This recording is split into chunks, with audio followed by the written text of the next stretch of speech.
Number है। तो 4 number और 5 नंबर का जो मकान है यहाँ पे आप देख रहे हैं काफी एक साथ बराबर है, पर ये पूरा बालकनी गिरा दिया गया। कंगना की बालकनी गिरा दी गई, वो भी टेम्पररी थी। ऐसा नहीं है कि बहुत बड़ी पत्थर वाली बालकनी बनाई थी, उसमें आयरन रॉड लगी हुई थी। और उसके बगल में आप नजर दौड़ाइए, ऊपर का टॉप हम दिखाते हैं, ये पूरे शेड्स लगाए गए हैं। ये भी क्योंकि वो बालकनी बाहर प्रोट्रूड कर रही थी, ये भी है वहाँ पे शेड्स, पर बीएमसी को ये नजर नहीं आए। दिलचस्प बात ये है, जैसे कि चित्रा भी कह रही थी कि सड़क पे कौन नजर आ रहा है, शिवसेना नजर आ रही है, सड़क पर आपको रामदास अठावले के समर्थक नजर आ रहे हैं, सड़क पर आपको कंगना के सपोर्टर्स नजर आ रहे हैं, पर बीजेपी के सपोर्टर्स सड़क पर नजर नहीं आ रहे हैं।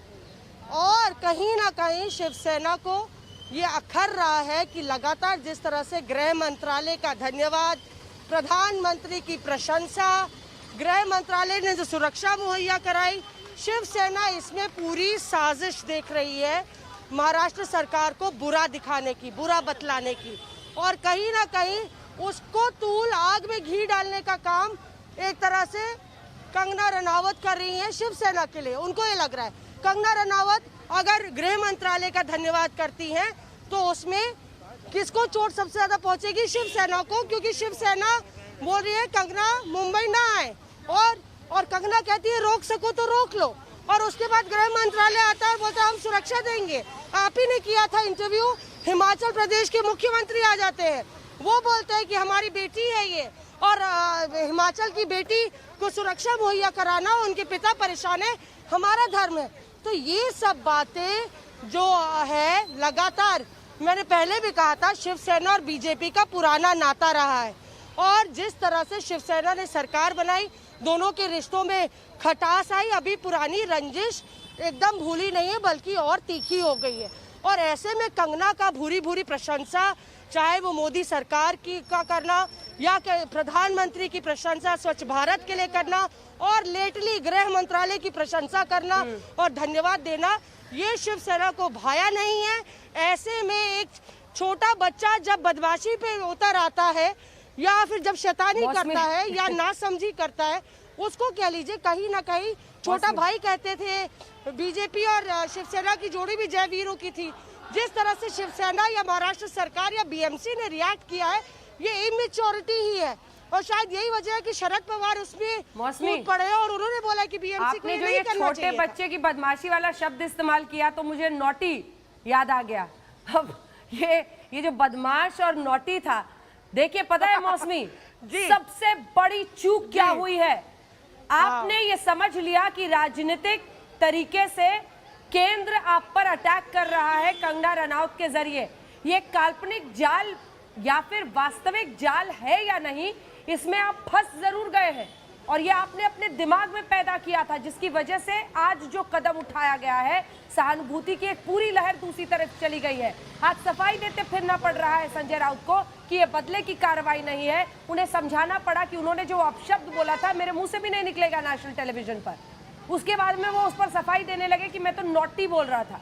अब ये नॉटी और बच्चे जी मौसमी, ये और शरद पवार जैसे मजे खिलाड़ी वो आर्किटेक्ट हैं सरकार के जो इस वक्त महाराष्ट्र में है मौसमी, उन्हें अंदाजा है कि ये कितना गलत कदम उठा लिया गया है। बिल्कुल मौसमी, बिल्कुल अंजना, आप एकदम सही कह रही हैं, क्योंकि ऐसे कई वाकये हुए हैं जब एक छोटी सी घटना ने इतना तूल पकड़ लिया कि सरकार की छवि की भद पिट गई। और अगर आप देखें तो चाहे वो सुशांत सिंह राजपूत का केस हो या फिर कंगना रनावत का मामला, लगातार ये बहुत संवेदनशील मसला था। सुशांत सिंह राजपूत को लेकर लगातार इंसाफ की गुहार लग रही है, और उसको सियासत में तोलना सही नहीं होगा, क्योंकि तमाम लोग हैं जो इंसाफ की गुहार सुशांत के लिए लगा रहे हैं, उनके परिवार के साथ खड़े। वैसे ही कंगना रनावत के केस में आपने ये कार्रवाई करके, आप देखिए ये तमाम आम लोग हैं जो आज खड़े हैं, उनको लग रहा है कि मुंबई तो सबकी है, हम मराठी हैं, हम महाराष्ट्र में रहते हैं, इसका मतलब ये नहीं कि जिसके लिए यहाँ पे जो बाहर से आता है काम करता है उसके साथ ये व्यवहार हो। और ये बात करते हैं, अगर मैम आप लोग बात करेंगी जो ये कंगना के बारे में, जो घर उनका दफ्तर तोड़ा है, सही है कि बोलो बोल। नहीं, सही नहीं है, बिल्कुल भी सही नहीं है, तोड़ना नहीं चाहिए। वो एक यंग लेडी है, कुछ बोला तो बोला। अभी लोग डरते हैं कि हम बोलेंगे तो मेरा घर भी टूट जाएगा, तो घर तोड़ने में फायदा क्या हुआ?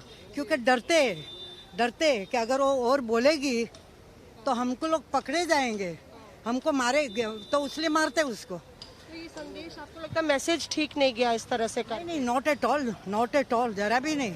मुंबई जो है कहते हैं सबकी है, मुंबई सबको स्वागत करती है, इस तरह से करने में क्या आपको लगता है कि क्या गलत है? हमारे सब लोग के सिवा बम्बई है ही नहीं। बम्बई खाली महाराष्ट्र की नहीं है, सबकी है। आई एम गुजराती, भाटिया, पारसी, सब लोग के सभी मेहनत करते हैं, सब काम करते हैं। कोई तोड़ के कोई फायदा नहीं है। ये तो डरते हैं इसलिए उन्होंने न तोड़ा, सताया, बदला, क्योंकि वो बोली। आज मुझे भी डर लगती है, मैं कुछ बोलूँ तो मेरा घर तोड़ डालेंगे, मेरी गाड़ी तोड़ डालेंगे। मेरी बड़ी बात अंजना यही मैं कह रही थी, मुझे मेरा सर, वरिष्ठ नागरिक हैं और ये अपनी बात कह रही हैं। हाँ, कि मेरा भी घर तो मेरा सर तोड़ेंगे, मेरी गाड़ी तोड़ेंगे, तो भाई चुपचाप रहो, सत्य बोलो मत। सत्यम वद किया तो मर गए, इसलिए सत्य बोलो ही नहीं। जो संजय राउत बोलता है उसमें हाँ में हाँ करो, हाँ यस संजय भाई, तो बराबर है। उनकी हाँ में हाँ मिलाओ तो तुम छुट्टी।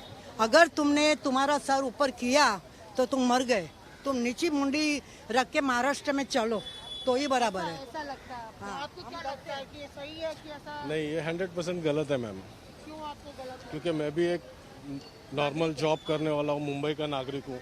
अगर कल को मेरे साथ भी ऐसा होगा तो बहुत प्रॉब्लम हो सकती है, तो मैं ये सपोर्ट करूँगा कंगना मैम को। आप क्या सोचते हैं भैया, गलत है कि सही? गलत आपको गलत है। गलत है। आप यंगस्टर है, आप कैसा सोचते हैं कि ये जो हुआ है? जो नहीं होना चाहिए था, जो सब कुछ हो गया। अभी एक किसी को भी अभी उन अन्याय के लिए बोली थी, उनके ऊपर ये सब हो गया, नहीं होना चाहिए था। जो भी हुआ बहुत खराब हुआ। अच्छा अंजना, कुछ सॉरी अपने लिए बुराई बोलते कि ये आपका देश है कि आप अंदर अंदर इतना लड़ते हैं। एक तो पैसे कम, एक तो कोरोना, और इसमें इतना झगड़ा। बहुत इम्पोर्टेंट बात अंजना, देखिए मैं आपको कह रही थी, ये मुंबई के आम नागरिक है, यही है मुंबई मेरी जान, यही मुंबई की स्पिरिट है अंजना, कि इतनी भारी समस्याएं हैं, आप उससे निपटिए। आप ये किस बात पे उलझे हैं, ये नागरिकों का कहना है। बिल्कुल। और ये देखा आपने, एक महिला वहां पर चोरी अचानक नहीं की पहुंची तो थी, तुम उनका डरते गुस्सा क्यों? खत्म नहीं हो रहा है। वो लगातार कह रही हैं कि सच बोलने की सजा है क्या, सब बस हाँ में हाँ मिलाते रहो। आइए लेकिन आपको पहले सुना देते हैं, देवेंद्र फडणवीस जो पूर्व मुख्यमंत्री हैं, बीजेपी के वरिष्ठ नेता वहां पर, उन्होंने भी बीएमसी की कार्रवाई पर अपनी टिप्पणी दी है, सुनिए।